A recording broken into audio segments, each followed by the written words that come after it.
saya Andi Syalini dan saat ini sudah bersama dengan Direktur Utama Inalum, Bapak Ilham Syah Mahendra. Halo Pak Ilham, apa kabarnya? Alhamdulillah baik, terima kasih.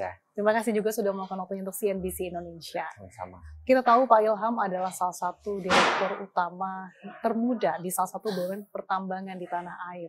Sosok milenial, ini bagaimana tanggapan Anda untuk bisa menahkodai industri aluminium ke depannya?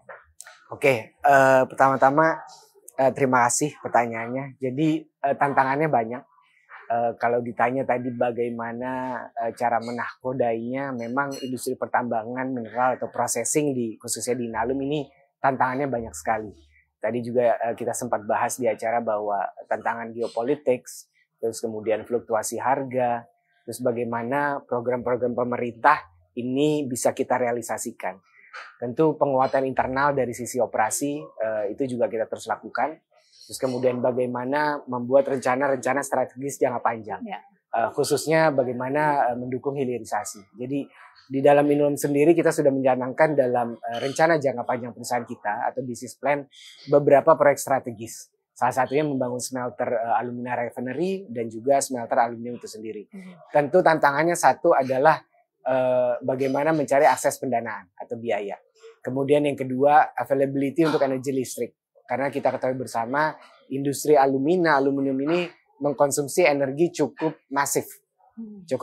Contohnya, rencana pembangunan smelter aluminium kedua kita dengan rencana kapasitas 600.000, itu estimasi akan memakan 1,2 sampai 1,4 gigawatt. Jadi it's very massive. Apalagi akses ke green yang kita inginkan, ini juga cukup challenging. Jadi kita terus secara agresif bicara dengan pemerintah, kemudian pelaku energi, bagaimana akses energi termasuk pendanaan di dalamnya kita bisa terus cari solusi terbaik. Sebelum kita membahas lebih lanjut terkait dengan proyek-proyek dari Inalum, kita tahu bahwa Presiden Prabowo dan juga Gibran menargetkan pertumbuhan ekonomi hingga 8% selama masa pemerintahannya. Bagaimana Anda melihat peran ataupun kontribusi sektor pertambangan dan pengolahan untuk bisa mencapai target 8% itu? Oke. Dalam aspek pertumbuhan ekonomi tentu ada komponen-komponen pembentuknya. Salah satunya adalah investasi. Nah, kalau kita lihat di 2024 data PDB bahwa investasi di sisi industri logam, pengolahan dan juga pertambangan itu berkontribusi sebanyak 12%. Jadi artinya cukup masif dan cukup signifikan. Nah, dari sisi itu tentu yang kita lakukan adalah bagaimana mencoba boosting direct foreign investment-nya. Jadi bagaimana ketertarikan investor luar ini harus kita tarik gitu ya. Dengan memunculkan proyek-proyek strategis infrastruktur untuk processing dan pengolahan mineral ini. Jadi kita dorong investasi di dalam grup MindID khususnya Inalum yang jumlahnya cukup masif dan juga bekerja sama dengan mitra-mitra internasional atau global sehingga bisa menarik investasi dari luar untuk ke dalam. Sehingga harapannya pertumbuhan ekonomi 8% ini bisa tercapai. Dan salah satu astacita dari Pak Prabowo adalah hilirisasi dan industrialisasi. Bagaimana Anda melihat dua komponen ini bisa menopang juga target dari pemerintah untuk mencapai 8%? Ya, tentu hilirisasi tadi juga sangat penting ya. Investasi dalam konteks hilirisasi. Nah, karena hilirisasi ini tentu menambah nilai dari komoditas pertambangan. Saya ambil contoh di value chain-nya komoditas aluminium. Bauksit kira-kira harganya sekitar $40-50. Ketika diprosesing menjadi alumina, harganya menjadi $500 sampai $600. Ini lebih dari 10 kali lipat nilai tambahnya. Kemudian dari alumina menjadi aluminium, ini menjadi $2.600-2.700 US dollar per ton. Ini jadi sampai 6-7 kali lipat lagi. Jadi kalau kita lihat dari bauksit, alumina dan aluminium, nilai tambahnya ini berkali-kali lipat. Itu adalah value-nya hilirisasi. Nah, bagaimana ini juga didorong di sisi downstream atau industrialisasinya. Jangan sampai kita tumbuh di sisi upstream, midstream, tapi di industrialisasinya nggak tumbuh. Akhirnya penambahan kapasitas di upstream dan midstream ini nggak ke-absorb. Nah, ini yang kita harapannya pemerintah bisa mendorong industrialisasi. Artinya ketika bicara industrialisasi, kemudahan perizinan, kemudahan berusaha, insentif gitu ya, dan juga beberapa izin-izin ini harus ada satu policy, satu pintu yang memudahkan ini semua. Nah, ini bagaimana related antara hilirisasi dan industrialisasi harus matching, sehingga ini jadi boosting pertumbuhan ekonomi kita di Indonesia. Bagaimana Anda melihat terkait dengan hilirisasi dan juga industrialisasi yang sudah diberlakukan di zaman Presiden Joko Widodo kemudian dilanjutkan di zaman Presiden Pak Prabowo? Ya, artinya karena memang ini saya rasa strategi yang sangat baik dan sudah menunjukkan benefitnya kepada pemerintah, tentu Presiden Prabowo ingin melanjutkan gitu, dari era ke Presiden Jokowi ke Prabowo dari sisi hilirisasi ini. Dan tentu dari sisi kita Inalum, kita sudah melakukan semenjak zaman Jokowi. Dan kita sangat happy gitu ya ini dilanjutkan karena memang program ini adalah program jangka panjang. Karena pembangunan smelter atau refinery ini memakan waktu 2-3 tahun. Kemudian sampai akhirnya stabilisasi operasi, sampai akhirnya value realisasinya itu muncul mungkin di tahun ketiga, keempat, atau kelima. Tentu ini harus dilanjutkan dan kita tentu sangat mendukung hilirisasi dan industrialisasi terus berjalan mungkin sampai nanti setelah Pak Prabowo atau 5 tahun ke depan ini juga harus tetap berjalan karena benefitnya sangat dirasakan oleh Indonesia. Kalau Anda melihat ekosistem industri aluminium ini sendiri seperti apa sih Pak? Ekosistem industri aluminium pertama mungkin kita mulai dari upstream ya. Bauxit.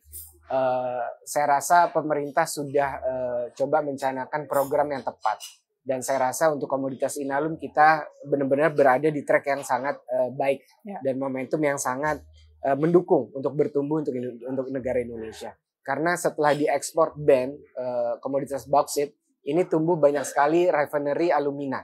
Nggak hanya di sisi BUMN yang kita bangun Inalum, tapi swasta juga membangun. Artinya ini memastikan bahwa komoditas tambang bauxit ini akan diabsorb.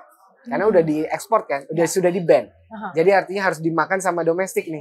Nah dengan pertumbuhan smelter alumina ini memastikan bahwa bauxit ini dapat diabsorb oleh domestik dan juga nanti nilai tambahnya akan jadi komoditas aluminium. Artinya untuk value chain aluminium dari bauxit, processing alumina, ke aluminium semuanya sudah bisa diproses di Indonesia. Dan kita mengurangi ketergantungan impor. Nah ini jadi nilai tambah dan harusnya jadi contoh juga untuk komoditas tambang yang lain bahwa satu end to end dari hulu ke hilir ini semua bisa diproses di Indonesia. Dan salah satu proyek strategis yang sedang dilakukan oleh Inalum adalah pabrik di Kuala Tanjung dan juga pengolahan smelter alumina di Mempawah. Seperti apa progres dan kemudian dampaknya bagi kinerja perseroan? Oke, untuk saya mulai dari yang smelter di Kuala Tanjung. Jadi di tahun 2024 kita baru saja menambah kapasitas sekitar 25.000 kiloton per tahun. Dan ini tentu tadi dampaknya terhadap performance perusahaan ini sangat positif. Jadi dengan penambahan 25.000 itu kapasitas kita bertambah dari 250 ke 275. Dan ini tercapai di 2024. Ketika tambahan kapasitas 25.000 ini tentu pendapatan bertambah. Bottom line kita juga profit juga bertambah. Jadi tahun 2024 untuk Inalum salah satu tahun yang cukup spesial karena ini produksi tertinggi yang kita capai dan juga secara profit ini juga tertinggi sepanjang Inalum berdiri. Jadi itu yang di Kuala Tanjung. Kemudian yang di Mempawah terkait smelter grade alumina refinery kita di tahap ramp up production karena first alumina kita sudah keluar di bulan Januari. Itu kabar baiknya. Setelah menunggu lama akhirnya first alumina kita sudah keluar, ramp up 1-2 bulan sampai kapasitas 100%, 1 juta ton. Harapannya sekitar bulan April ada first shipment alumina dari Mempawah ke fasilitas kita yang di Kuala Tanjung. Lalu bagaimana dengan kehadiran proyek smelter ini bisa memberikan multiplier effect bagi masyarakat lokal maupun penyerapan tenaga kerja? Ya, jadi bicara multiplier effect-nya memang cukup banyak, terutama untuk yang di Mempawah Kalimantan Barat. Jadi data per 2024 kebetulan pertumbuhan ekonomi khusus Kabupaten Mempawah di 2023 itu 4,07%. Nah di 2024 karena pembangunan yang masif salah satunya smelter ini naik ke 5,09%.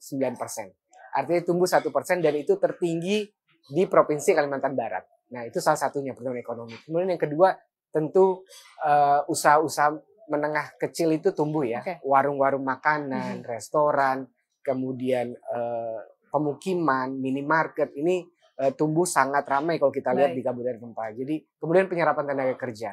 Sampai saat ini penyerapan tenaga kerja untuk smelter grade alumina refinery kurang lebih ada 1.000 orang. Ini baru fase 1. Harapannya dengan fase 2 dan juga second smelter ini bisa sampai 10.000 yang harapannya estimasi kita bisa serap. Oke,